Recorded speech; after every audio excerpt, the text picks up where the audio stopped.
Well, to debate this and whether it is the right strategy, Benjamin Butterworth is a journalist and editor of Late Nights at the iPaper, and Portia Berry-Kilby is a political commentator with Young Voices UK. Both join me now. Evening to you both. Good evening. So, Benjamin, I will start with you because the reason we've got you on is that we had a clip of you from a couple of days ago where you were very similar in your scathing response to those people who've chosen not to have the vaccine, and that clip went viral. I think you were trending for a while again. And so I presume, but I don't want to put words into your mouth, I presume you are in agreement with the words of Tony Blair that those people who aren't vaccinated are idiots. Well, I'm glad to know that Tony Blair was listening to me on talkRADIO the other morning and followed my lead on your sister station. Look, the truth is, this is the home of common sense. And the biggest example of common sense right now is getting the vaccines in your arm to stop the nightmare that has been this pandemic for 2 years. And, if we're going to be straight talking, then I think any straight talking person would say that anyone who refuses that doesn't have a good reason, such as the advice of their doctor, anyone that refuses those vaccines is an idiot. They're putting themselves at risk, they're putting their families at risk, and they're putting society at large. To clarify, you absolutely agree Tony Blair is right. You agree with him. They are an idiot if they don't have it. Correct. Absolutely. We're a year into this vaccine being rolled out. So if the question is, oh, well, you should get them to think about the data or think about what it's done to save lives. Well, they've had a year to do that. It's abundantly obvious. And only an idiot would look at what's happened to the reduction in deaths and the lives it's saved in every country in the world where it's been rolled out and then say, oh, no, I can't be bothered with that. That is an idiotic way to behave. All right. Portia Berry-Kilby, you're from Young Voices. I don't know whether you and Benjamin are of a similar age. Benjamin never gives his age away, but he's like the Peter Pan of vaccinations. But I don't know whether you agree with Benjamin or whether you think that is not really the right words to be using from Tony Blair. I wholly disagree with Benjamin, I'm afraid. I think from a former prime minister as well, albeit not a terribly good one, we should have a higher expectation for the language coming from his mouth. And I don't think it's terribly respectful. I think it's also misjudged. It's not going to be encouraging anyone to go down to the clinic anytime soon for their first jab or indeed any further vaccinations. So I think he's really harming his cause and insulting people in the process. There are valid reasons not to have the vaccine, and it's disparaging to pretend everyone's an idiot who doesn't have it. I mean, I'm inclined to agree that it is something you should do, is to have the vaccine. I want people to have the vaccine. I am pro people taking the vaccine. But I'm also respectful that people might have reasons why they won't. And Benjamin, what is the end game here? I mean, do you just want to make people feel bad, or do you want to encourage them to take the vaccine? Because those are two different things. And do you honestly think that you or Tony Blair calling them idiots is going to be the way that they'll say, oh, actually, yeah, you know what? Yeah, Benjamin said I'm an idiot, or Blair said I'm an idiot. Yeah, I'll go down that local vaccination centre now. So what is it you want as a result of your words? Well, look, if this was a year ago when the process started and there were more hesitant people than there are right now, my own grandmother was one of them. She'd had a reaction to a jab she'd had to have for a holiday some years ago, and she'd had a mini stroke because of it, and she was nervous of getting the vaccine. Is she an idiot? No, because what persuaded her was seeing the rollout and the evidence, and then she realised, actually, that's fine. But we're not talking about people that were nervous when people hadn't yet had the vaccine. What we're talking about are people that have seen the enormous change that it has had, who have read the stories of people that didn't get the vaccine and died, seen their families begging other people in that boat to go and get the jabs, and still they refuse. So what do you call that but an idiot? Portia, idiotic. I mean, what do you call them if they've not had the vaccine then? Go on, answer, Ben. I think it varies for the reason. For starts, they're welcome to their choice. Secondly, especially if you're a young person and you've had COVID, why, say a month ago, why are you going to then have the vaccine? More times than not, if you have COVID, even really badly, you're going to be fine. You're going to live. Statistically, there's nothing really to worry about. And if that means that people don't want the vaccine, maybe most people won't agree with them, but they're not an idiot for it. It's a personal choice. And provided you still have parts of the population not vaccinated, which is always going to be the case, there's always going to be new variants. So it's not as though them having the vaccine solves COVID for the entire world or the population of the UK even. There's always going to be COVID with us. And if they want to risk it, they have a right to get COVID. Ben?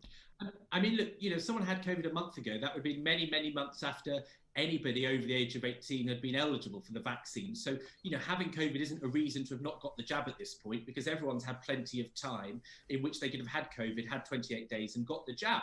You know, if someone ran into the road in front of cars, those cars would do everything they would to not get in the way. The doctors and nurses would still come and help them. But you would look at that and say running into the road for no good reason is an idiotic thing to do. And if you run into people the that road, refuse the vaccine in this pandemic are doing the equivalent of that, but with much greater risks. All right, Portia, I mean, running into the road, it is the equivalent, by not having the vaccine, it is the equivalent of running into a main road of traffic. it's a vastly different category. It's like a whole different kettle of fish, so to speak. If you don't have the vaccine, you want to get COVID, say the old-fashioned way, chances are you're not even into, well, there's like 30% chance for young people that you're asymptomatic. Might as well take your chances if that's your inclination.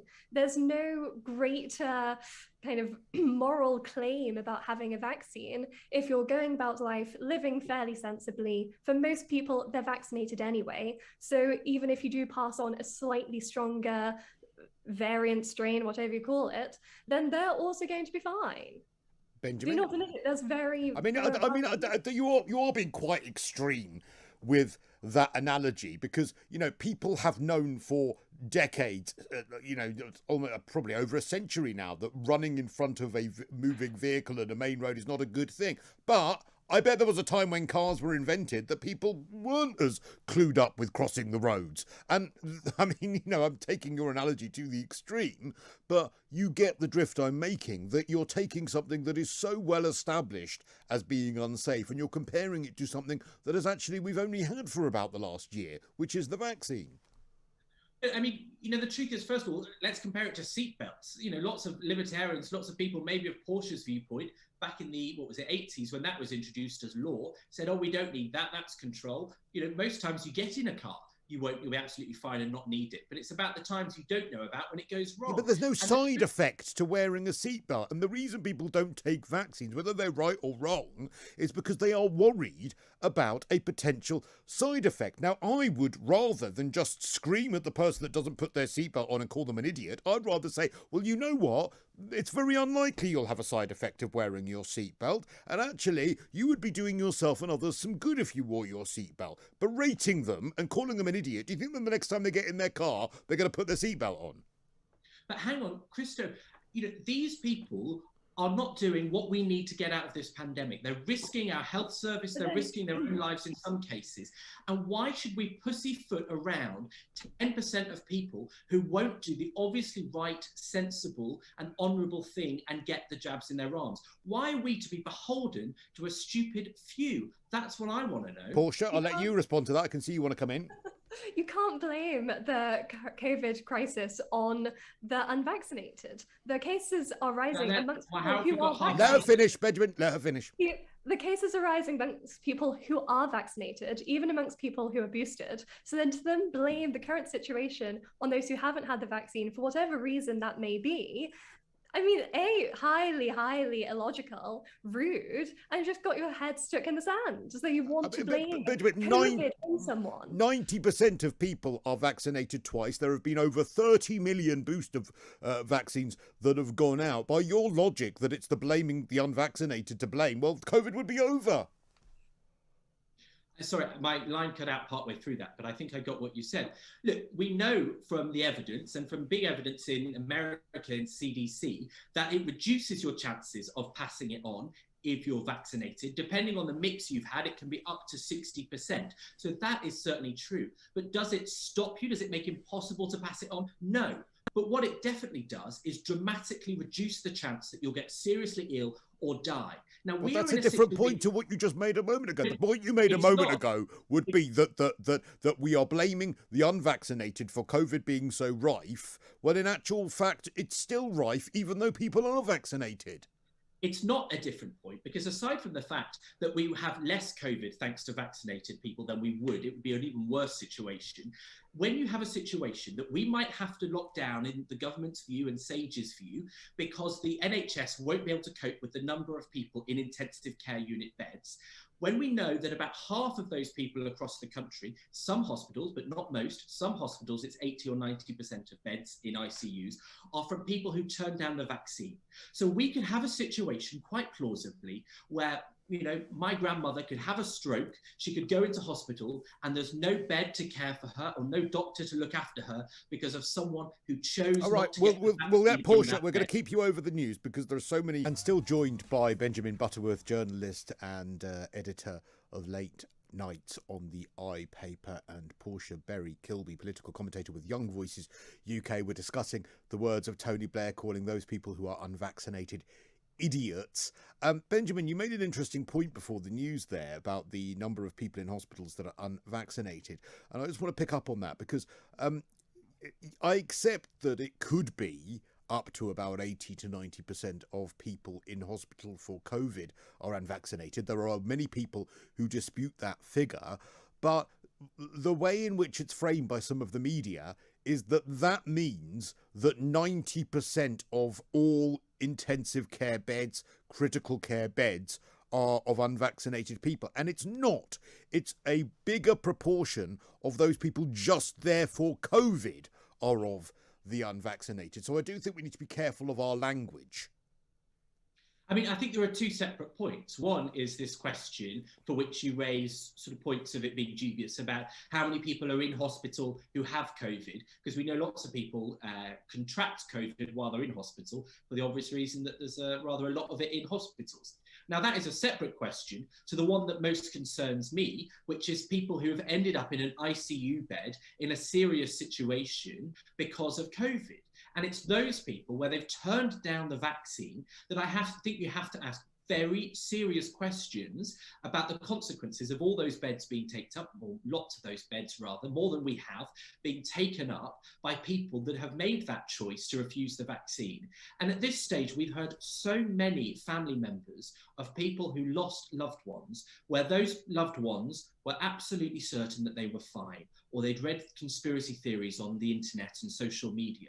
You know, those people did not think they would get sick, but they did. And that's why everyone has to get the vaccine in the first place. All right, Portia, what do you say to that? I mean, we have heard of people who have expressed regret afterwards by not getting the vaccine, who found themselves very ill. You know, again, I don't think calling them idiots beforehand would have probably changed their minds, but it is a fair point that had they had their minds changed, they perhaps wouldn't have been in that position. What do you say?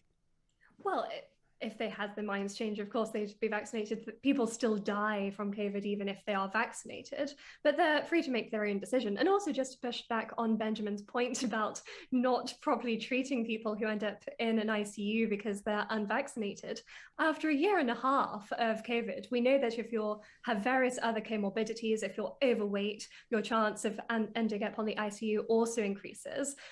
A year and a half on, you've had longer to lose weight than you have had to get to vaccine, but we don't hear people lobbying for the NHS not to treat people with a certain BMI who end up in intensive care with COVID. And I think it's just a very heartless policy and goes against the very nature of a health service, which is to care for people who are ill, regardless of why or how. I mean, that is part of being a society. I've used this analogy before, and I'll use it again.